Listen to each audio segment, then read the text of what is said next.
찰스 스펄전이라는 대한 목사님 잘 아시는 분이죠. 그분이 쓸 글 가운데 이런 짤막한 글가 있으면 같이 한번 읽어볼까요? 믿음이란 자신을 약속 위에 던지는 것이다. 진정한 믿음의 능력이란 뭘까? 스펄전 목사님의 저 짤막한 글이지만 저 말씀처럼 하나님은 반드시 자신이 약속하신 것, 말씀하신 것 그대로 하실 수 있는 분임을 믿는 것, 그리고 그 믿음 속에서 바로 모든 것을 하나님께 맡길 수 있는 것. 저는 이것이 우리 그리스도인에게 진정한 믿음의 능력이라고 저는 생각합니다. 세상 사람이든 예수 믿는 사람이든 상관없이 삶의 조건과 상황은 모두에게 다 동일합니다. 예수 믿는 사람이라고 어려운 게 피해가지 않습니다. 똑같은 일을 경험하고 똑같은 조건 속에서 살아갑니다. 또 그 누구든지 미래를 알 수 없기 때문에 다 예수 믿는 사람도 안 믿는 사람도 다 불안하기는 마찬가지입니다. 그럼에도 불구하고 우리 예수 믿는 사람, 하나님의 백성들이 다른 것은 비록 우리가 알 수 없는 미래이긴 하지만 하나님을 신뢰하기 때문에, 하나님을 믿기 때문에 하나님께 내 모든 미래와 삶을 맡기는 것입니다. 그리고 그 인생의 어떤 불안과 이거 근심과 염려, 고통을 우리도 당하지만 그럼에도 불구하고 예수 믿기 때문에, 하나님 믿기 때문에 하나님의 말씀에 따라서 하나님 예수 그리스도 품 안에 우리 자신의 삶을, 미래를 완전히 맡길 수 있는 것. 이것이 참된 큰 크리스천의 믿음의 모습이라는 것입니다. 이런 삶을 사는 것, 이런 믿음의 삶을 사는 것이 바로 주님의 제자로 살아가는 우리 성도가 보여줘야 될 믿음의 모습, 삶의 모습인 줄로 믿습니다. 그런데 그렇다면, 우리가 그렇게 믿는다면 우리가 내 자신의 능력과 내 자신의 지식과 내가 알고 있는 내 지혜, 이런 것들을 의지하고 살아가는 교만을 떨쳐버리는 것, 그리고 그 모든 인간적인 교만을 떨쳐버리고 하나님은 약속하신 대로 반드시 하실 수 있는 분, 이룰 수 있는 분, 그런 믿음을 가지고 우리가 살아갈 수 있게 해서는 우리가 어떤 믿음의 가치, 어떤 성경적인 가치가 우리에게 필요한가 하는 것을 오늘 본문 말씀을 통해 몇 가지 살펴보고 은혜를 같이 나누려고 합니다. 오늘 성경을 들어보시면 첫 번째 우리가 알아야 할 것, 우리 인간에게 가장 중요한 문제가 하나 있죠. 그러니까 교만이라는 문제입니다. 교만. 인간의 교만을 극복하는 유일한 가치가 있습니다. 성경적인 유일한 가치가 뭔가? 하나님의 긍휼의 은혜를 의지하는 겁니다. 이거 외에는 인간의 저도 모르게 나도 모르게 불끈불끈 솟아나는 이 교만의 모습, 이런 것들이 이길 수 있는 힘은 하나님의 긍휼, 은혜가 아니고서 결코 그 어떤 것도 내 의지도 내 결단도 이길 수 없다는 사실. 우리는 경험을 통해서 잘 알고 있습니다. 오직 하나님이 주시는 은혜, 하나님이 주시는 긍휼로만 우리 인간의 가장 근본적인 문제인 이 교만의 문제를 극복할 수 있는 바로 능이, 이길 수 있는 힘이 생긴다는 사실입니다. 근데 긍휼의 은혜는 우리에게 무엇을 가져다 주는가? 겸손하게 만듭니다. 하나님의 긍휼을 의지하는 사람은 겸손할 수 있게 됩니다. 하나님의 긍휼과 은혜를 의지하지 않으면 교만을 이겨낼 수 없는데, 하나님의 능력과 은혜를 의지하면, 긍휼을 의지하면 우리는 겸손해질 수 있다는 사실. 그리고 오늘 9절로 14절에 보면 이 달락에서 예수님이 지적하고 있는 우리 인간의 가장 근본적인 문제 하나를 지금 지적을 하고 다루고 있습니다. 우리 인간의 내면을 사로잡고 있는 사단의 가장 큰 도구, 그게 교만이라는 겁니다. 교만. 그래서 이 교만의 문제를 예수님이 지적하고 있습니다. 9절에 보니까 우리가 잊지 않았지만 우리 앞부 보면 18장, 또 자기를 의롭다고 믿고 다른 사람을 멸시하는 자들, 나는 의로운 사람인데 다른 사람 다 의롭지 않아. 교만이죠. 그런 교만한 사람들에게 지금 비판의 화살을 지금 예수님이 돌리고 있는 겁니다. 그들의 문제를 지금 지적하는 겁니다. 다른 말로 하면 그때나 지금이나 세상에는 그런 교만의 가치를 따라 사는 악한 사람들이 많이 있다는 것입니다. 그래서 그 사람들에게 지금 예수님이 좀 이 교훈을 주고 싶어서 지금 이 주제를 지금 꺼내고 있는 것입니다. 자, 그래서 그것을 예를 들어 설명하죠. 두 사람을 지금 설명하면서 기도하는 성전에 두 사람이 올라갔습니다. 어떤 사람? 세리. 또 한 사람은 바리새인. 이 두 사람이 같이 기도하러 성전에 지금 예배의 자리에 올라갔다는 겁니다. 당시 유대인 사회에서 이 두 사람, 세리나 바로 이 바리새인은, 물론 세리는 돈이 많아서, 바리새인은 이제 학식이 많아서 율법 전문가니까 유대인 사회에서 인정받는 사람이고, 세리는 돈이 많으니까 당장히 미움받는 사람들입니다. 왜냐하면 로마의 정부에 일을 해서 자기 또 착복하는 사람이니까 유대인들이 미워하는 사람이긴 하지만 어쨌든 돈이 많으니까 뭐 권력이 있는 거죠. 힘이 있는 거죠. 그래서 유대인 사회에서는 어쨌든 속된 말로 하면 조금 이름께나 있는 그런 사람들 두 사람이 등장을 합니다. 근데 세리는 세상에 가장 악한 사람의 대표고 바리새인은 가장 의로운 사람의 표상으로 이 두 사람이 지금 정 대비되는 사람으로 지금 예수님이 등장을 시킵니다. 그래서 이 이야기를 이끌어 가십니다. 두 사람이 함께 같은 예배 자리에 올라갔다 이렇게 되어 있습니다. 그런데 그들이 드린 기도의 내용은 전혀 다릅니다. 정반대의 기도의 내용. 11절을 보니까 바리새인이 기도하는데 그는 서서 따로 기도했다. 저 사람과 나는 달라. 그래서 구별하는 거죠. 그래서 그 세리와는 다른 그런 자리에서 기도했다 이런 얘기입니다. 그래서 하나님이여, 나는 이라는 단어가 있습니다. 나는 다른 사람과 같지 않고 누구누구와 같지 않고 이런 얘기입니다. 이 세리, 이 사람, 이 옆에 있는 이 세리와도 나는 같은 사람이 아니에요. 다른 사람이에요. 그래서 그것 때문에 내가 감사해요 라고 하는 기도를 지금 드리는 모습. 이 바리새인의 마음을 우리는 여기서 볼 수가 있습니다. 12절에도 보니까 나는 이렇게 시작합니다. 나가 중요합니다. 나는 이라고 하는 교만이 있다는 거죠. 자기가 중심인 사람을 우리는 바로 이 바리새인은 그런 삶의 모습을 우리는 발견하게 됩니다. 그래서 나는 일주일에 2번씩이나 금식해요. 저 사람은 안 하는 것 같아. 근데 나는 2번씩이나 해. 이런 얘기입니다. 그래서 비교해보면 내가 훨씬 저 사람보다 의롭지 않습니까? 내가 더 주님 사랑받을 자격이 있지 않습니까? 의롭다고 인정받을 만한 자격이 있지 않습니까? 거기다가 더군다나 나는 소득이 11조까지 해요. 그러니까 나는 저 사람보다 얼마나 더 의로운 사람입니까? 라고 저 사람과 비교해, 누군가 다른 사람과 비교해 보니까 내가 더 의롭다. 이렇게 비교 우월의식을 가진 사람이 이 바리새인의 삶의 모습이고 그의 영성이라는 것입니다. 그 영적인 문제가 무엇인가를 우리는 여기서 엿볼 수가 있습니다.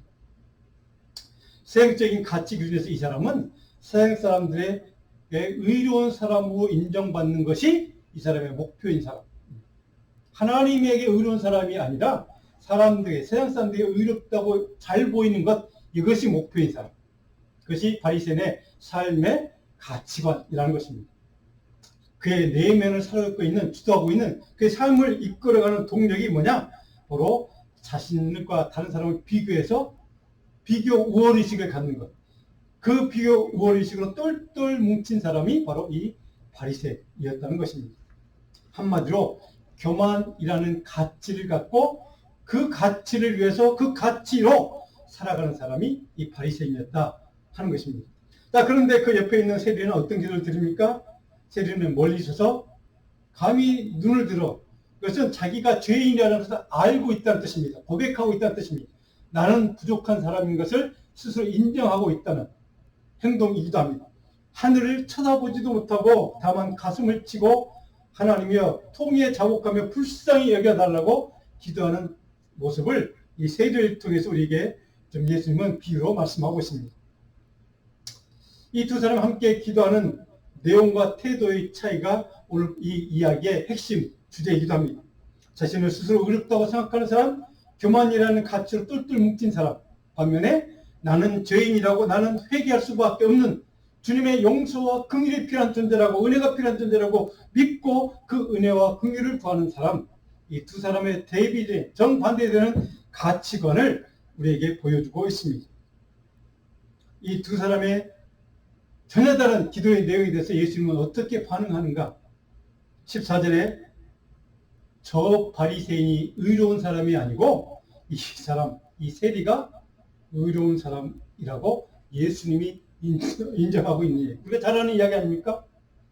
자, 예수님이 굳이 밝혀서 저 바리새인이 아니고 이 사람이 의롭다 하심을 받는 사람이라고 정확하게 구체적으로 설명해 줍니다. 왜 그랬을까요?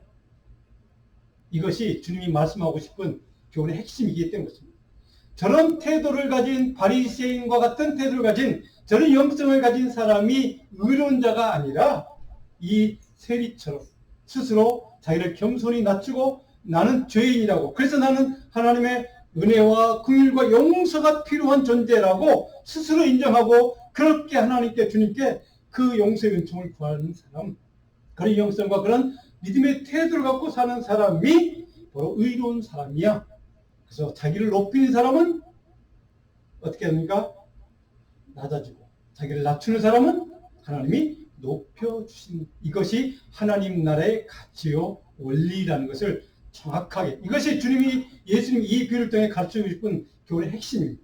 스스로를 높이는 교만한 사람은 하나님 낮춰버리고, 자기 자신을 정말 겸손하게 낮추고 낮추는 사람은 하나님이 높이 존귀하게 그렇게 높여주실 것이다 라고 하는 역설의 원리, 역전의 원리를 이렇게 설명해 주고 있다는 사실입니다.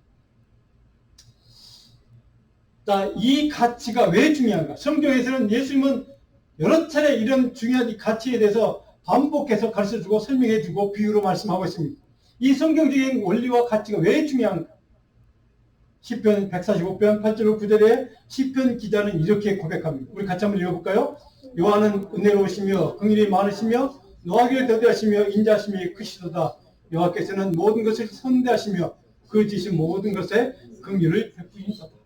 하나님 앞에서 나는 죄인이기 때문에 하나님의 긍휼과 은혜와 도움이 아닌 것은 하나님 뵙고 살아갈 수 없는 존재인 것을 믿음으로 고백하고 인정하고 그렇게 은혜를 구하는 사람만이 하나님 나라에 합당한 자격을 갖춘 사람이요, 하나님이 원하는 사람이요, 바로 그런 삶을, 그런 가치를 가진 사람이 바로 내가 기대하는 사람이다.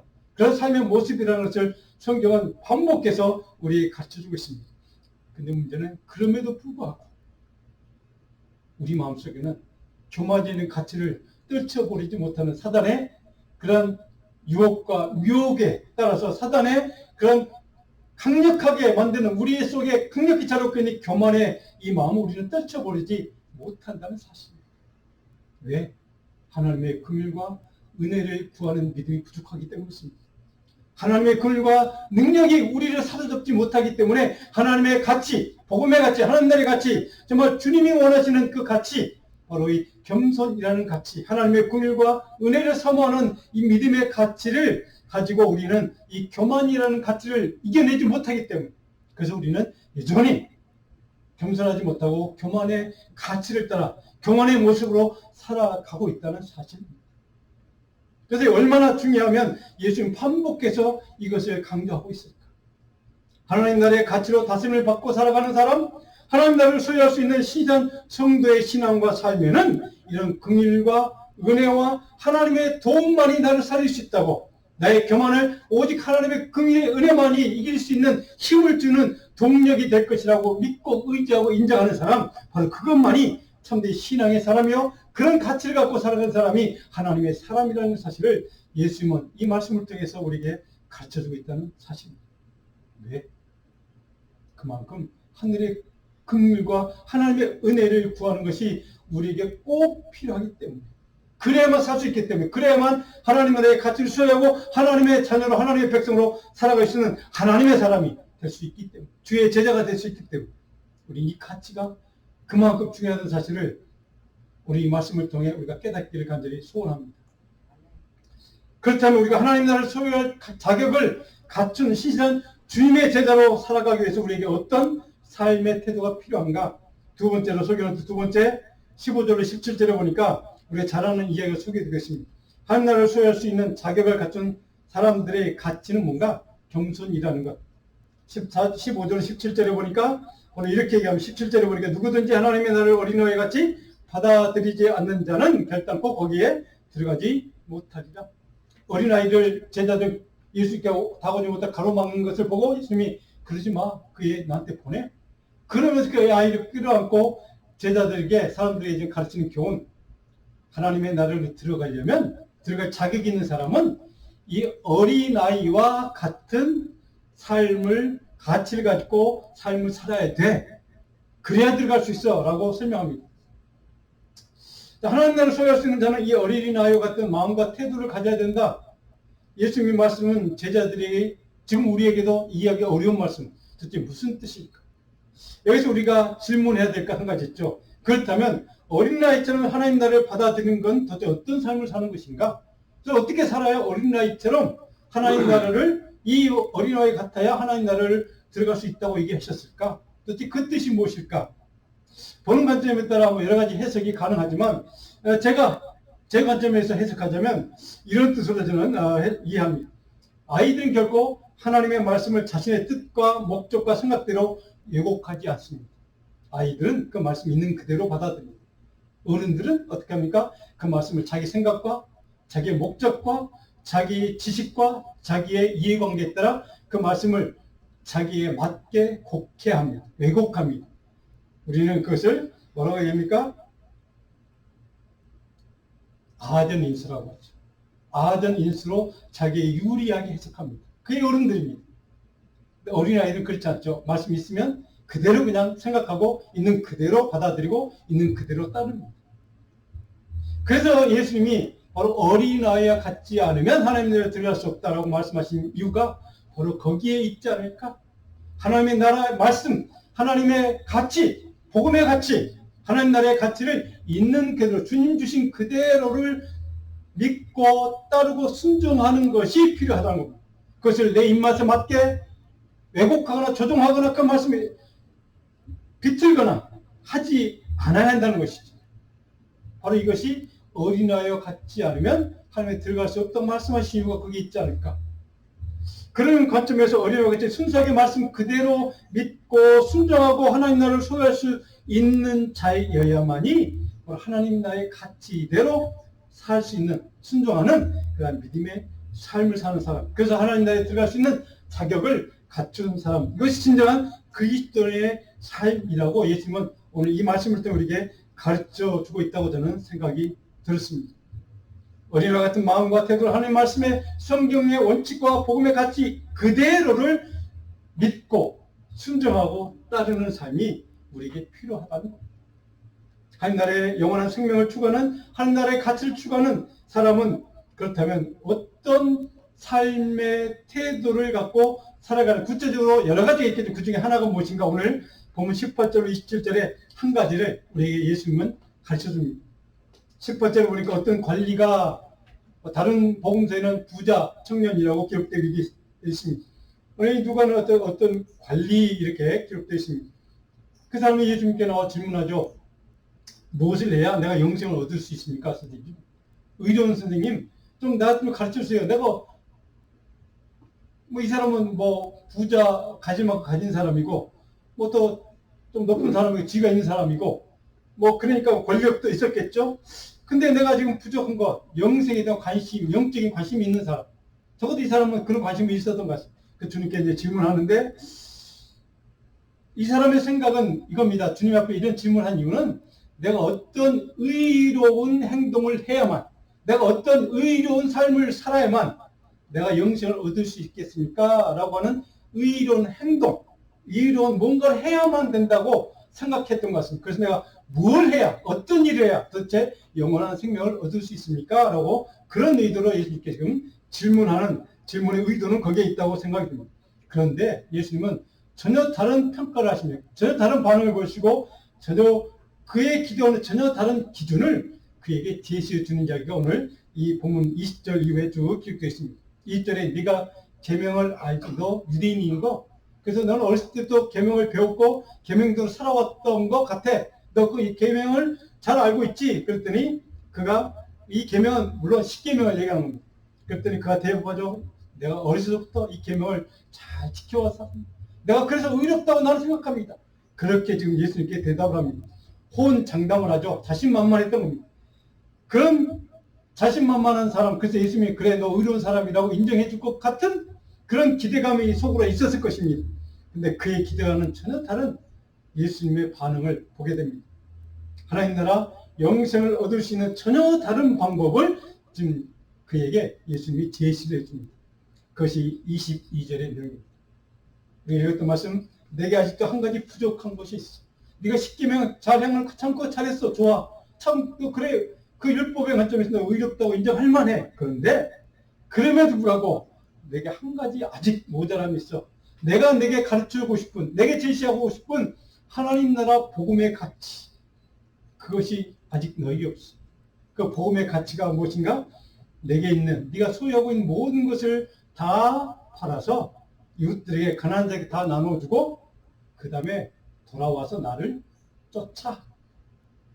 이것이 하나님 나라 복음의 가치. 네가 모르는, 네가 행하지 못하는, 네가 아직 알지 못하는, 그래서 내가 너에게 제시해주고 가르쳐주고 싶은 새로운 가치, 이것이 하나님 나라의 가치요, 복음의 가치야 라고 하는 것을, 새로운 길을 예수님이 그에게 제시해주고 있다는 사실입니다. 물론 율법에서 그는 의로운 사람일 것입니다. 잘 살아왔던, 그러니까 이렇게 떳떳하게 호언장담할 정도로, 예수님 앞에 나와서 호언장담할 정도로 자신있게 나는 그렇게 살아왔다고 얘기할 수 있었을 것입니다. 그런데 예수님은 그에게 전혀 생각하지 못한 길을 제시해 주는 모습, 하나님의 말씀, 하나님의 새로운 길을 그에게 제시해 줍니다. 그 길은 무엇인가? 복음의 길. 하나님 나라에 들어갈 자격을 갖추려면 이 율법의 길이 아닌 이 복음의 길이 너에게 필요하다는 말씀입니다. 복음의 삶이 필요하다는, 예수 그리스도의 십자가의 은혜와 긍휼의 능력으로 우리에게 부어주셨던 그 사랑과 긍휼과 자비와 은혜의 삶이 너에게 필요해. 그래서 네가 가진 모든 걸 다 팔아서 자비를 베풀어 가난한 사람들에게 나눠줘. 그리고 와서 생명의 길, 복음의 길, 새로운 길을, 하나님 나라의 길을, 그 가치를 갖고 나를 쫓는 제자가 돼. 바로 이것이 예수님이 그에게 필요한, 네가 알지 못한 그런 새로운 길이라고 제시해 주고 있습니다. 또 한 가지, 오늘 그에게 예수님이 제시해 준 새로운 길이 한 가지 있습니다. 새로운 가치가 있습니다. 새로운 하나님 나라의 가치가 있습니다. 그것은 바로 나눔이라는 가치입니다. 공존이라는 가치입니다. 다른 말은 공생이라는 가치입니다. 신앙 공동체의 가장 중요한 핵심 가치가 바로 나누며 공존입니다. 함께 사는, 더불어 살아가는 겁니다. 이것이 신앙 공동체의 가장 중요한 가치인데, 그렇게 공생과 공존과 나눔을 실천하며 살려면 무엇이 필요합니까? 먼저 이 중에 소유욕, 탐욕, 내 것이라는 소유욕을 포기해야만 합니다. 그래야 나눔이 가능합니다. 예수님이 오늘 이 사람의 그 가치를 가르쳐줍니다.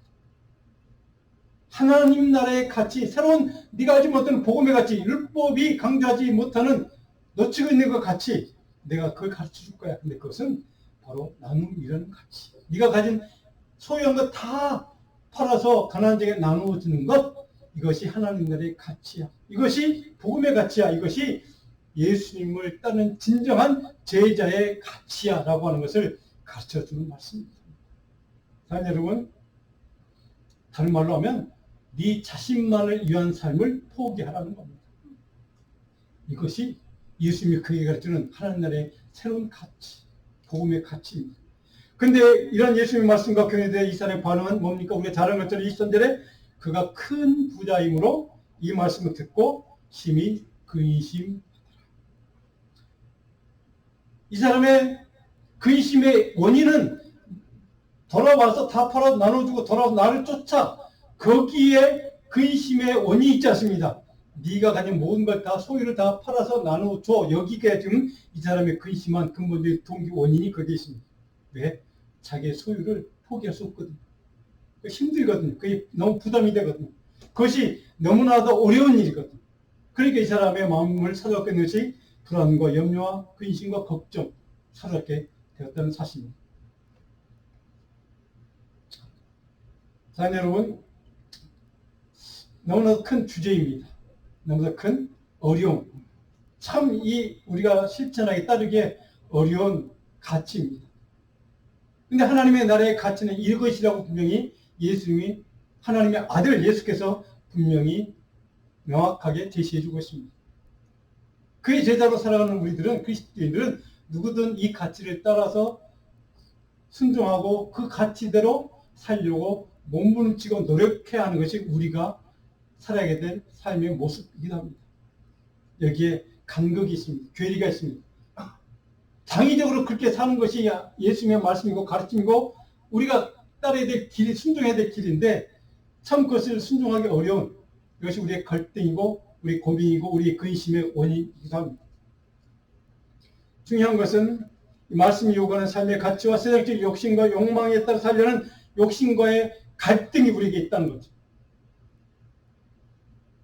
그래서 우리는 염려와 두려움과 걱정과 근심하며 사는 것이 우리 크리스천의 삶의 현실이기도 현주소이기도 합니다. 그래서 우리 마음에는 평화와 감사와 기쁨이 아니라 근심과 걱정과 염려와 분노와 갈등으로 늘 우리 인생이 힘들게 되는 이유가 바로 거기에 있습니다. 그 사람의 반응에 대해 예수님은 이렇게 탄식하며 보통 사람의 그것이 얼마나 어려운가를 예수님도 알고 있습니다. 그래서 이렇게 말씀하죠. 24절에 보니까 재물이 있는 자는 하나님의 나라에 들어가기가 얼마나 어려운지 예수님도 아시는 겁니다. 25절에 그것이 얼마나 어려운지 이렇게 비유를 설명하죠. 여러분 잘 아는 비유죠. 낙타가 바늘길로 들어가는 것이 부자가 하나님 나라에 들어가는 것보다 더 쉬울 거야. 부자가 우리 인간은 자기의 것을 포기하고 자기의 소유를 포기하고 탐욕을 포기하고 욕망을 포기하고 그것을 이웃과 나눠주고 하나님의 가치대로 하나님의 가치에 순종해서 그것에 따라 사는 것이 그만큼 어려운 것을 주님도 알고 계신다는 뜻입니다. 그럼에도 불구하고 우리 그리스도인이라면 적어도 주님의 말씀이기 때문에 그것을 따라 살려고 몸부림치고 노력해야 하는 것이 우리 그리스도인의 삶의 모습이라 한다는 사실입니다. 그것이 우리의 따라야 될 가치이기 때문에 그렇습니다. 주님의 말씀이기 때문에 그렇습니다. 사랑하는 여러분, 이 갈등에서, 이 고민 속에서, 이 근심 속에서 우리가 과연 그리스도인으로 정말 주님의 제자답게 살아가려고 하면 적어도 주님의 말씀에 당장 내 모든 것을 다 포기하고 소유한 것을 다 남에게 팔아서 그들의 하나도 가진 것 없이 그 빈털도 주님을 따라가는 것이 어려운 삶일지라도 적어도 우리의 마음속에 우리 그리스도의 삶 속에는 적어도 내가 세상적인 욕망과 탐욕으로는 내가 내 삶을 살지 않겠다. 적어도 내가 온당하지 않은 공의롭지 않은 그런 방법으로 그리고 적어도 하나님의 말씀에 벗어나지 않는 그런 정당한 그런 물질을 소유하고 그것을 통해서 그걸 조금이라도 내가 나누어서 다른 사람과 같이 나누는 삶을 살려고 노력하겠다. 저도 이 정도의 결심과 결단으로 그렇게 살려고 노력하는 삶. 바로 이것이 제자의 삶이요. 주님이 기대하는 것이 바로 그 어려움을 아시는 주님이 우리에게 기대하는 것은 바로 그런 삶의 모습이 아닐까. 저는 그렇게 생각합니다.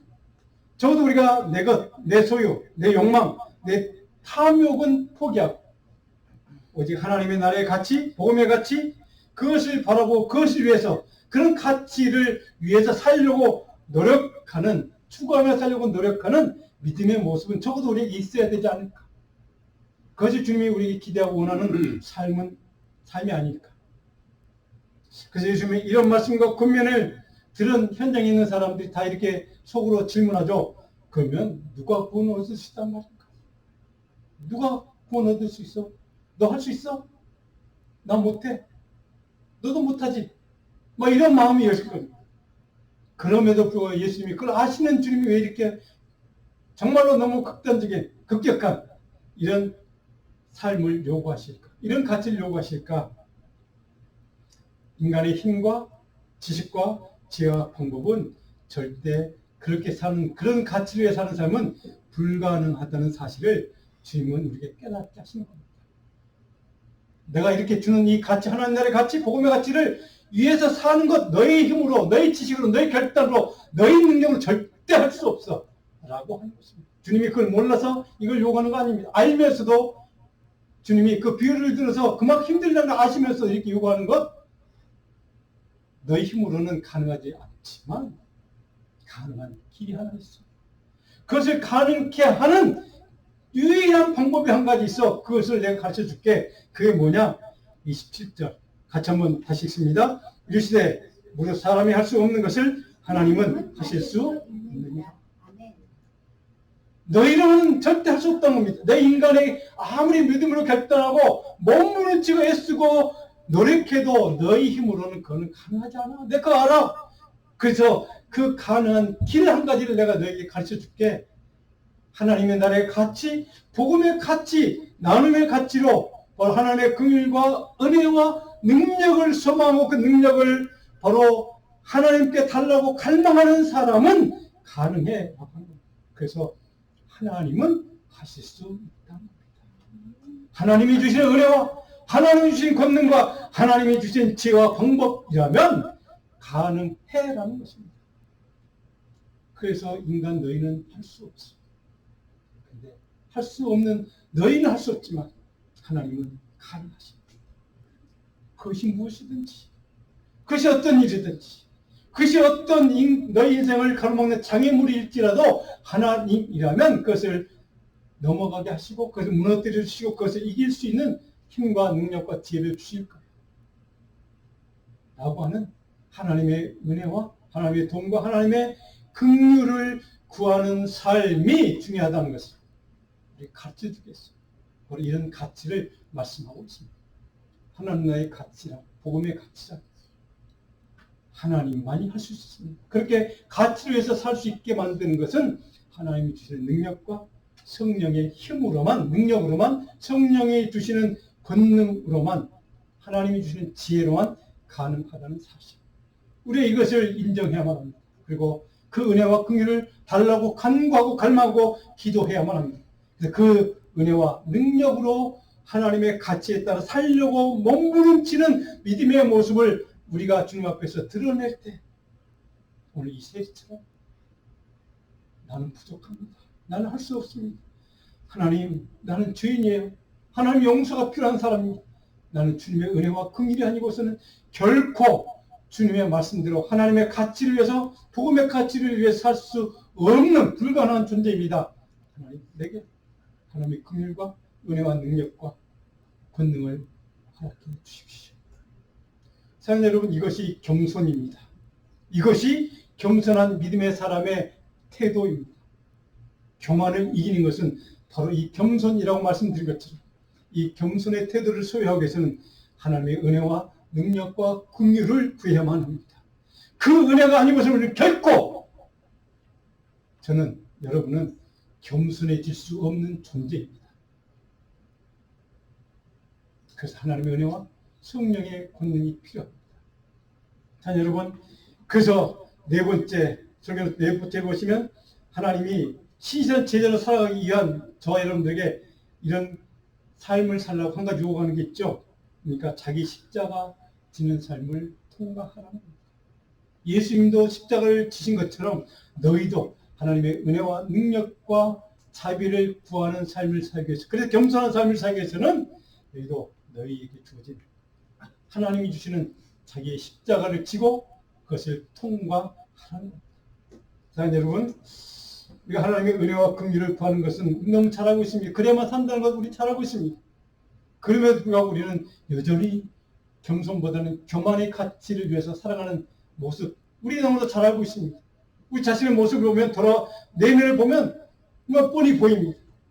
그것을 이길 수 있는 유일한 힘, 능력, 하나님은 하실 수 있다는 것, 하나님만이 하실 수 있다는 믿고 하나님의 능력과 은혜와 긍휼을 구하는 믿음의 삶, 신실한 제자의 삶, 그래서 나를 부인하는 십자가 지는 삶, 이런 삶을 살아야 한다는 것.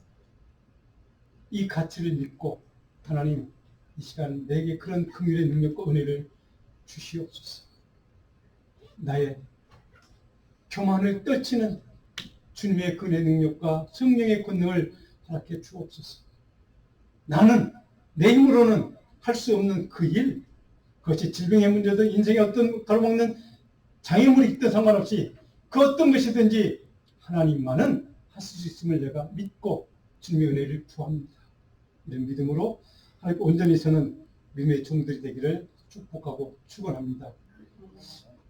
오늘 성경 한 구절 읽고 마치려고 합니다. 느헤미야가 기록한 성경 가운데 느헤미야 9장 16절로 17절에 있는 말씀 우리 같이 읽고 마무리하겠습니다. 그들과 우리 조상들이 교만하고 목을 굳게 하여 주의 명령을 듣지 아니하고 거역하며 패역하여 그러나 주께서는 용서하시는 하나님이시되 은혜로우시며 긍휼히 여기시며 인자가 풍성하심으로 그들을 버리지 아니하셨나이다.